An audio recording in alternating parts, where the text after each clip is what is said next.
जेको अॼु ॾींहं ताईं असां घुरियूं था ऐं असांजे उन्हनि माण्हुनि खे जेके करे निकियो वियो पर उहो बि वक़्तु न वियो आहे। जेकॾहिं तारीख़ में जेके नाइंसाफ़ी थियूं आहिनि उन्हनि नाइंसाफ़ियुनि खां गुज़ारो करे सघिजे थो। 712 वारो अरबन जो हमिलो ऐं उन खां पोइ असांजो ग़ुलामीअ में अचणु ऐं हिन वक़्त ताईं हक़े हाकिमियत कसदी वञणु ऐं असांखे हिन वक़्तु हक़े हाकिमियत आहे।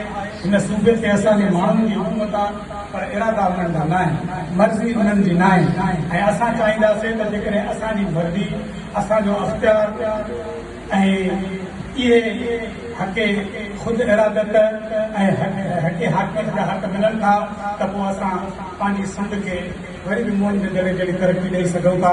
जॾहिं मोहन जो दड़ो उन वक़्तु एॾी वॾी तरक़ी कई हुई त अॼु असांखे अमेरिका ऐं समेत दुनिया जे सभिनी सुधरियल मुल्कनि चाइना ऐं जापान ते हुकूमत करणु खपंदी पर असां न करे सघिया आहियूं। उनजो ख़ासि सबबु इहो ई आहे त असांजो वस कोन्हे ऐं हाणे माण्हू मायूस थियण जी का ज़रूरत न आहे।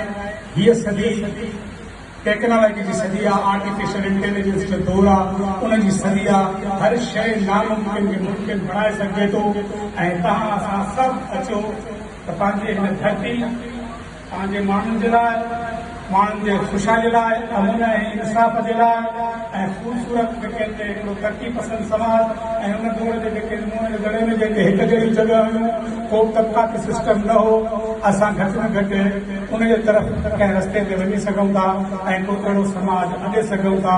आर्टिफिशियल इंटेलिजेंस उहो हथियार आहे जंहिंजे बाबति दुनिया जे हर नामुमकिन शइ खे मुमकिन बणाए सघिजे थो ऐं मायूस थियण जी का ज़रूरत न आहे। मां चाहींदुसि जेको बि जिते आहे जेकॾहिं पंहिंजी ईमानदारी सां पंहिंजो फर्ज़ निभाए थो ऐं हिन समाज जे लाइ सोचे थो त हीउ समाज मुंहिंजे लाइ बहितर आहे, मां हिन में ॾुखियो आहियां, मुंहिंजी औलाद हिन में ॾुखी आहे, त पोइ हुनखे कुझु न कुझु सोचणु घुरिजे ऐं जेका सोच आहे उहा ॾाम जी निशानी आहे ऐं पढ़णु इल्मु आहे ऐं इन्हनि इल्म जे ज़रिए साइंसी इल्मु ऐं टेक्नोलॉजी आर्टिफिशियल इंटेलिजेंस ज़रिए तव्हां सभु उहे कम करे सघो था जिन जे लाइ तव्हां मायूस आहियो न करे सघंदासीं। ॻाल्हाइण जे लाइ कुझु ॻाल्हियूं हुयूं पर उहे सभु असां कोशिशि कयूं था। सभिनी दोस्तनि जी महिरबानी। हिते जेके बि अक्सरियत में दोस्त वेठा आहिनि उहे मुंहिंजा दोस्त आहिनि, दोस्तनि जा दोस्त आहिनि या मुंहिंजा ऑफिसर आहिनि या उहे ऑफिसर रही चुका आहिनि।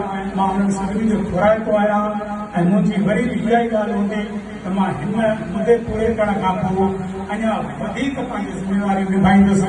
पोइ इल्म जो मैदान हुजे या समाज में सुधारे जो मैदान हुजे या कंहिं समाज खे ज़रूरत वारी शइ आहे त उनजे लाइ असां पंहिंजी कोशिशूं जारी रखंदासीं। असांजो हिकु ई नारो आहे, जिए इल्मु जिए कलम।